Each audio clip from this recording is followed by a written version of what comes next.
महाभारत केवल एक युद्ध नहीं, ये कथा है धर्म, अधर्म, त्याग, अपमान और नियति की।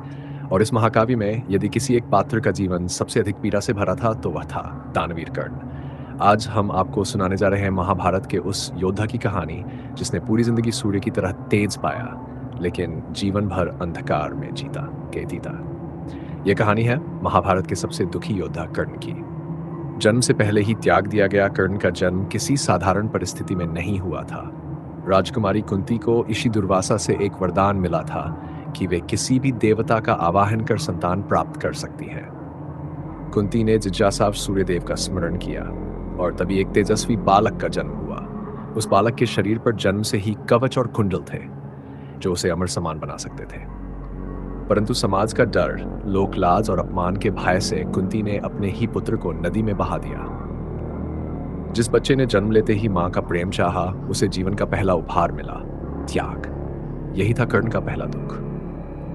सूतपुत्र कहलाने का अभिशाप वह बालक अधिरथ नामक सारथी को मिला। उसकी पत्नी राधा ने उसे पुत्र की तरह पाला, इसीलिए वह कहलाया राधेय कर्ण। लेकिन समाज ने उसे कभी राधा का पुत्र नहीं माना, बल्कि हमेशा कहा यह तो सूतपुत्र है। राजा बनने का सपना देखने वाले उस बालक को बार बार उसकी जाति याद दिलाई गई। उसका अपराध केवल इतना था कि उसका जन्म रहस्य था। कर्ण बचपन से ही अर्जुन जितना ही प्रतिभाशाली था, बल्कि कई बार उससे भी अधिक। लेकिन जहां अर्जुन को गुरु, राजकुमारों का सम्मान और प्रेम मिला, वहीं कर्ण को मिला तिरस्कार, अपमान और मौन पीड़ा। द्रोणाचार्य का स्वीकार जब कर्ण ने गुरु द्रोणाचार्य से शस्त्र विद्या सीखने की इच्छा जताई, तो उन्हें साफ मना कर दिया गया। कारण, हम केवल क्षत्रियों को शिक्षा देते हैं। कर्ण उस दिन भीतर से टूट गया। उसने महसूस किया, प्रतिभा नहीं, जन्म ही मनुष्य का भाग्य तय करता है। लेकिन कर्ण हार मानने वालों में से नहीं था। वह परशुराम के पास पहुंचा और स्वयं को ब्राह्मण बताकर शिक्षा प्राप्त की। परंतु झूठ पर टिकी शिक्षा कभी न कभी अपने परिणाम लाती है। परशुराम का शाप। एक दिन जब परशुराम विश्राम कर रहे थे, कर्ण की जांघ पर कीड़ा चढ़ गया।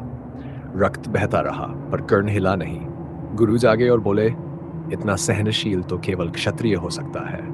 तूने मुझसे झूठ बोला है। क्रोधित होकर परशुराम ने शाप दिया, जिस समय तुम्हें अपने जीवन का सबसे बड़ा अस्त्र चाहिए होगा, उसी समय तुम उसे भूल जाओगे। यह शाप ही आगे चलकर कर्ण की मृत्यु का कारण बना। अर्जुन से तुलना और अपमान।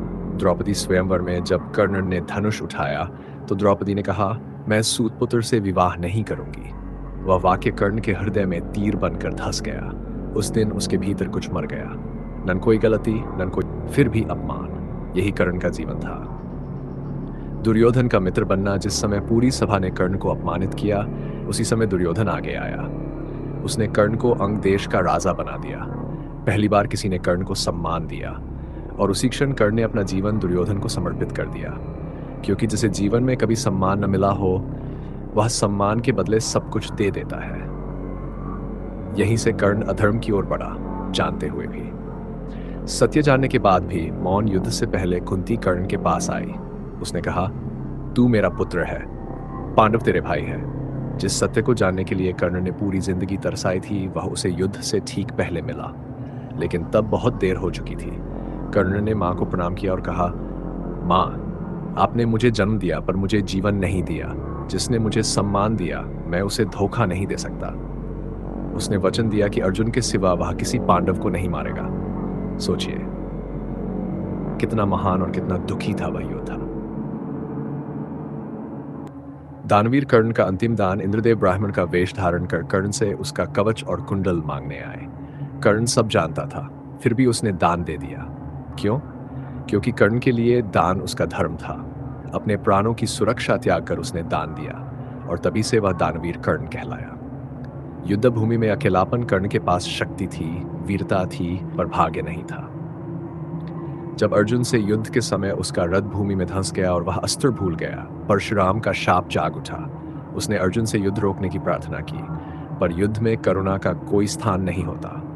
अर्जुन ने श्री कृष्ण के आदेश पर कर्ण का वध कर दिया।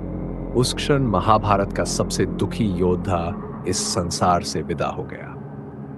मृत्यु के बाद मिला सत्य। जब कर्ण का शरीर भूमि पर पड़ा था, तभी कुंती रो पड़ी।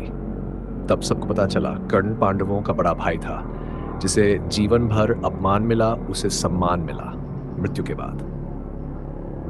यही तो सबसे बड़ा दुख है। सबसे दुखी था कर्ण, इसलिए दुखी नहीं था कि वह हारा, बल्कि इसलिए उसे जन्म से पहले ही ठुकरा दिया गया, जीवन भर जाति से तौला गया, प्रतिभा होते हुए भी अवसर नहीं मिला, सत्य जानकर भी कर्तव्य में बाधा रहा, और अंत में सम्मान मृत्यु के बाद मिला। कर्ण न पूर्ण अधर्मी था, न पूर्ण धर्मात्मा, बस परिस्थितियों का शिकार था। सीख जो कर्ण हमें देता है, कर्ण हमें सिखाता है।